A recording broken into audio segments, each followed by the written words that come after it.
بسم الله الرحمن الرحيم. الحمد لله الذي أنزل على عبده الكتاب ولم يجعل له عوجا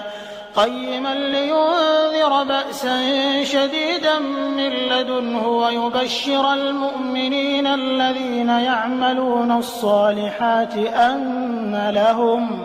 أن لهم أجرا حسنا ماكثين فيه أبدا وينذر الذين قالوا اتخذ الله ولدا ما لهم به من علم ولا لآبائهم كبرت كلمة تخرج من أفواههم إن يقولون إلا كذبا فلعلك باخع نفسك على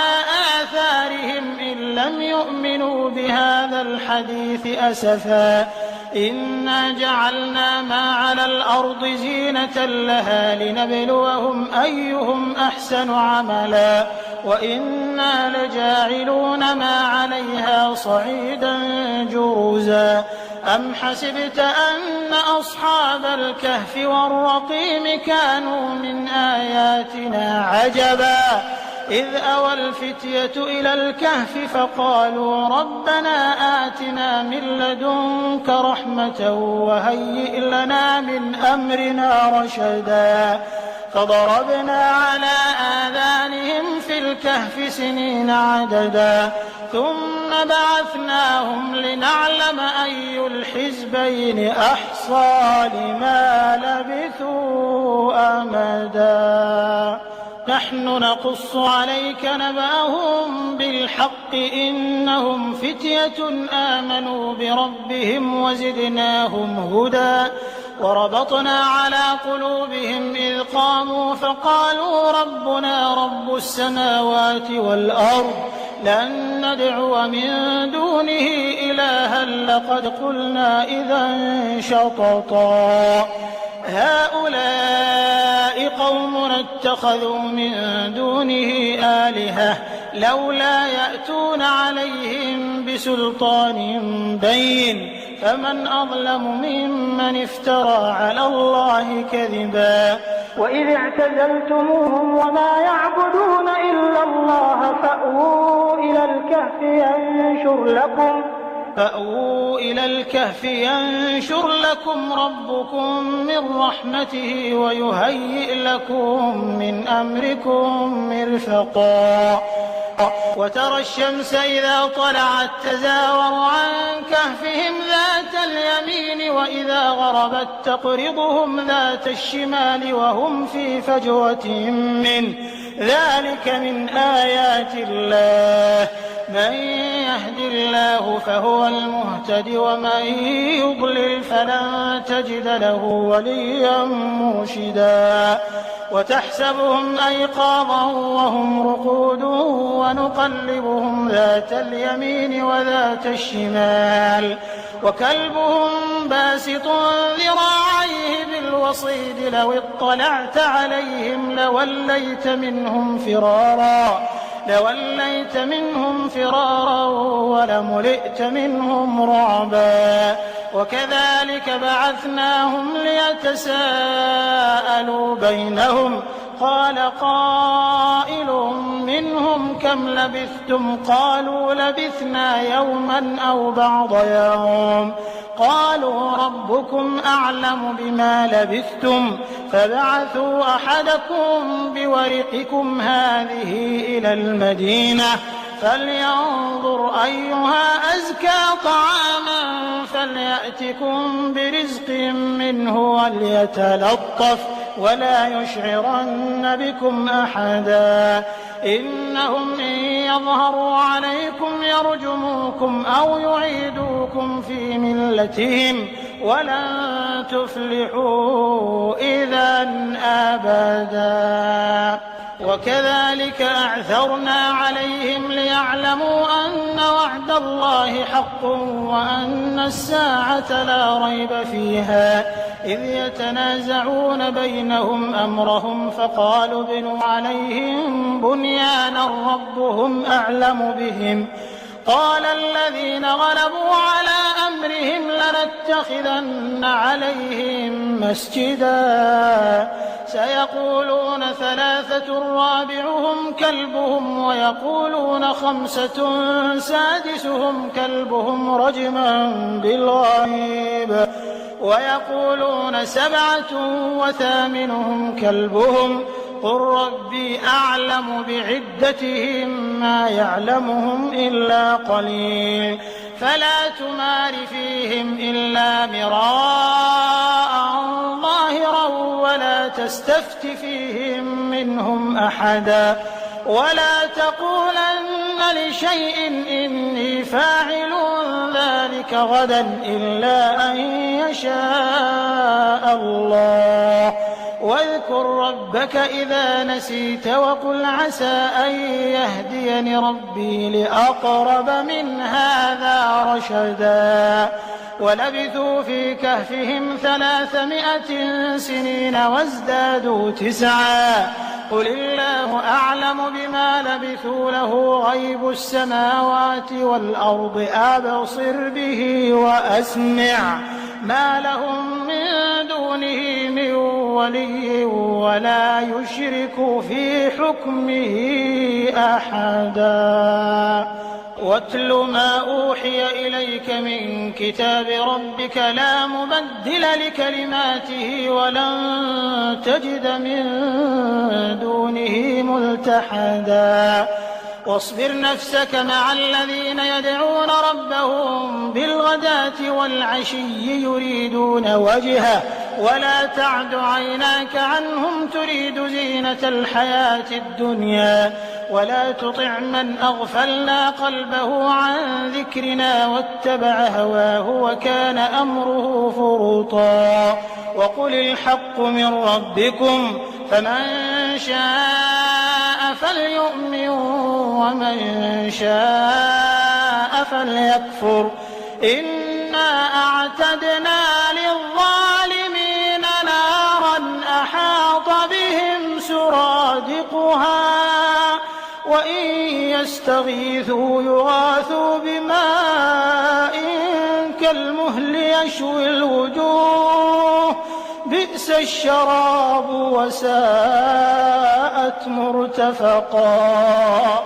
إن الذين آمنوا وعملوا الصالحات إنا لا نضيع أجر من أحسن عملا أولئك لهم جنات عدن تجري من تحتهم الأنهار يحلون فيها من أساور من ذهب ويلبسون ثيابا خضرا من سندس واستبرق متكئين فيها على الأرائك نعم الثواب وحسنت مرتفقا واضرب لهم مثلا الرجلين جعلنا لأحدهما جنتين من أعناب وحففناهما بنخل وجعلنا بينهما زرعا كلتا الجنتين آتت أكلها ولم تظلم منه شيئا وفجرنا خلالهما نهرا وكان له ثمر فقال لصاحبه وهو يحاوره أنا أكثر منك مالا وأعز نفرا ودخل جنته وهو ظالم لنفسه قال ما أظن أن تبيد هذه أبدا وما أظن الساعة قائمة ولئن رددت إلى ربي لأجدن خيرا منها منقلبا قال له صاحبه وهو يحاوره أكفرت بالذي خلقك من تراب ثم من نطفة ثم سواك رجلا لكن هو الله ربي ولا أشرك بربي أحدا ولولا إذ دخلت جنتك قلت ما شاء الله لا قوة إلا بالله إن ترني أنا أقل أضل منك مالا وولدا فعسى ربي أن يؤتيني خيرا من جنتك ويرسل عليها حسبانا من السماء فتصبح صعيدا زلقا أو يصبح ماؤها غورا فلن تستطيع له طلبا وأحيط بثمره فأصبح يقلب كفيه على ما أنفق فيها وهي خاوية على عروشها ويقول يا ليتني لم أشرك بربي أحدا ولم تكن له فئة ينصرونه من دون الله وما كان منتصرا هنالك الولاية لله الحق هو خير ثوابا وخير عقبا واضرب لهم مثل الحياة الدنيا كماء إن أنزلناه من السماء فاختلط به نبات الأرض فأصبح هشيما تذروه الرياح وكان الله على كل شيء مقتدرا المال والبنون زينة الحياة الدنيا والباقيات الصالحات خير عند ربك ثوابا وخير أملا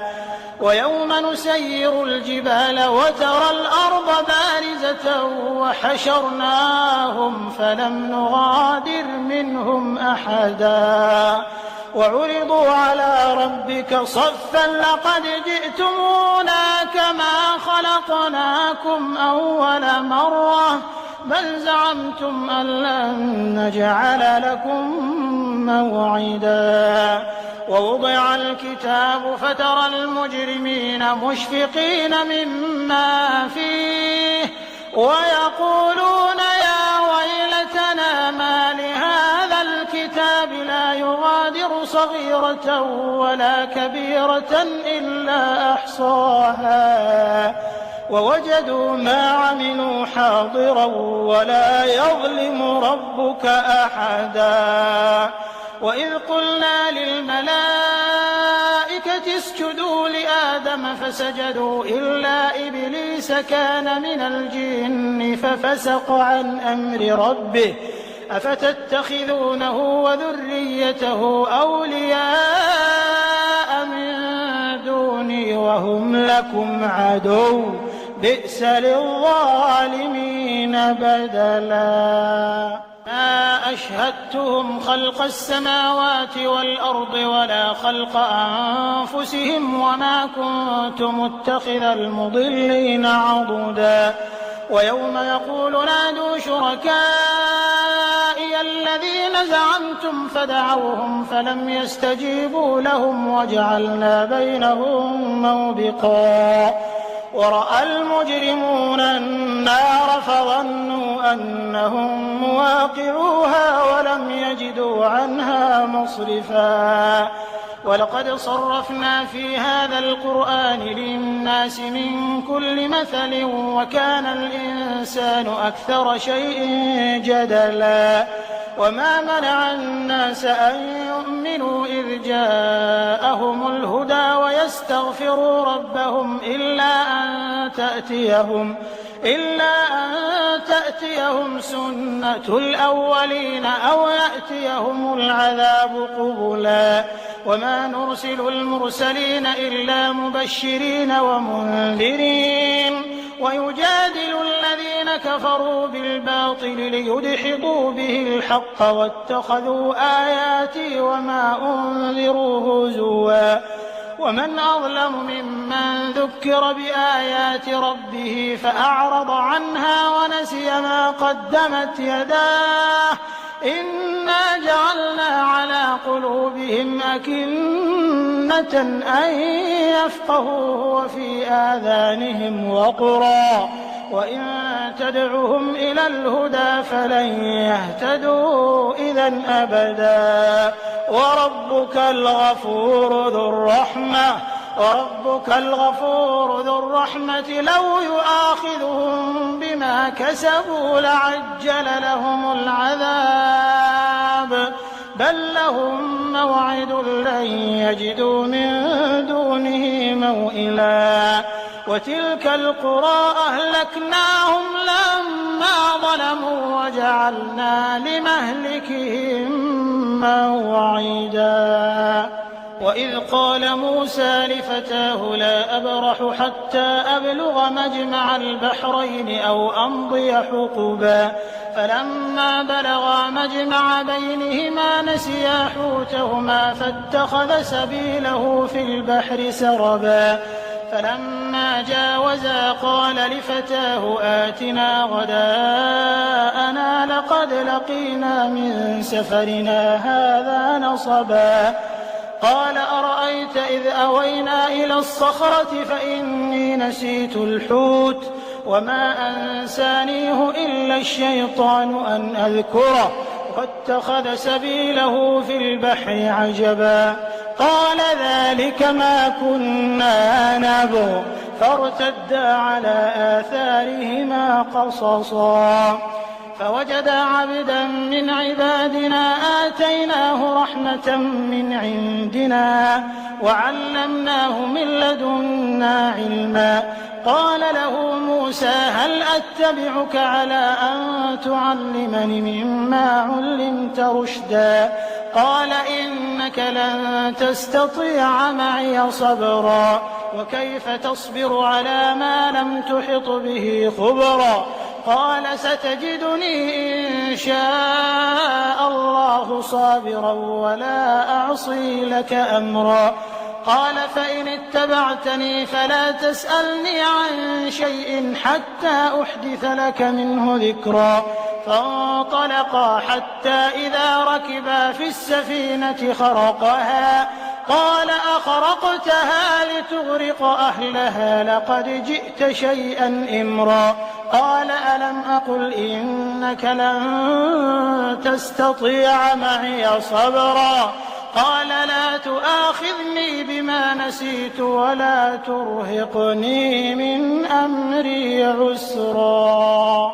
فانطلقا حتى إذا لقيا غلاما فقتله قال أقتلت نفسا زكية بغير نفس لقد جئت شيئا نكرا قال ألم أقل لك إنك لن تستطيع معي صبرا قال إن سألتك عن شيء بعدها فلا تصاحبني قد بلغت من لدني عذرا فانطلقا حتى إذا أتيا أهل قرية استطعما أهلها فأبوا أن يضيفوهما فوجدا فيها جدارا يريد أن ينقض فأقامه قال لو شئت لاتخذت عليه أجرا قال هذا فراق بيني وبينك سأنبئك بتأويل ما لم تستطع عليه صبرا أما السفينة فكانت لمساكين يعملون في البحر فأردت أن أعيبها وكان وراءهم ملك يأخذ كل سفينة غصبا وأما الغلام فكان أبواه مؤمنين فخشينا أن يرهقهما طغيانا وكفرا فأردنا أن يبدلهما ربهما خيرا منه زكاة وأقرب رحما وأما الجدار فكان لغلامين يتيمين في المدينة وكان تحته كنز لهما وكان أبوهما صالحا فأراد ربك أن يبلغا أشدهما ويستخرجا كنزهما رحمة من ربك وما فعلته عن أمري ذلك تأويل ما لم تسطع عليه صبرا ويسألونك عن ذي القرنين قل سأتلو عليكم منه ذكرا إنا مكنا له في الأرض وآتيناه من كل شيء سببا فأتبع سببا حتى إذا بلغ مغرب الشمس وجدها تغرب في عين حمئة ووجد عندها قوما قلنا يا ذا القرنين إما أن تعذب وإما أن تتخذ فيهم حسنا قال أما من ظلم فسوف نعذبه ثم يرد إلى ربه فيعذبه عذابا نكرا وأما من آمن وعمل صالحا فله جزاء الحسنى وسنقول له من أمرنا يسرا ثم أتبع سببا حتى إذا بلغ مطلع الشمس وجدها تطلع على قوم لم نجعل لهم من دونها سترا كذلك وقد أحطنا بما لديه خبرا ثم أتبع سببا حتى إذا بلغ بين السدين وجد من دونهما قوما لا يكادون يفقهون قولا قالوا يا ذا القرنين إن يأجوج ومأجوج مفسدون في الأرض فهل نجعل لك خرجا على أن تجعل بيننا وبينهم سدا قال ما مكني فيه ربي خير فأعينوني بقوة أجعل بينكم وبينهم ردما آتوني زبر الحديد حتى إذا ساوى بين الصدفين قال انفخوا حتى إذا جعله نارا قال آتوني أفرغ عليه قطرا فما استطاعوا أن يظهروه وما استطاعوا له نقبا قال هذا رحمة من ربي فإذا جاء وعد ربي جعله دكاء وكان وعد ربي حقا وتركنا بعضهم يومئذ يموج في بعض ونفخ في الصور فجمعناهم جمعا وعرضنا جهنم يومئذ للكافرين عرضا الذين كانت أعينهم في غطاء عن ذكري وكانوا لا يستطيعون سمعا أفحسب الذين كفروا أن يتخذوا عبادي من دوني أولياء إنا أعتدنا جهنم للكافرين نزلا قل هل ننبئكم بالأخسرين أعمالا الذين ضل سعيهم في الحياة الدنيا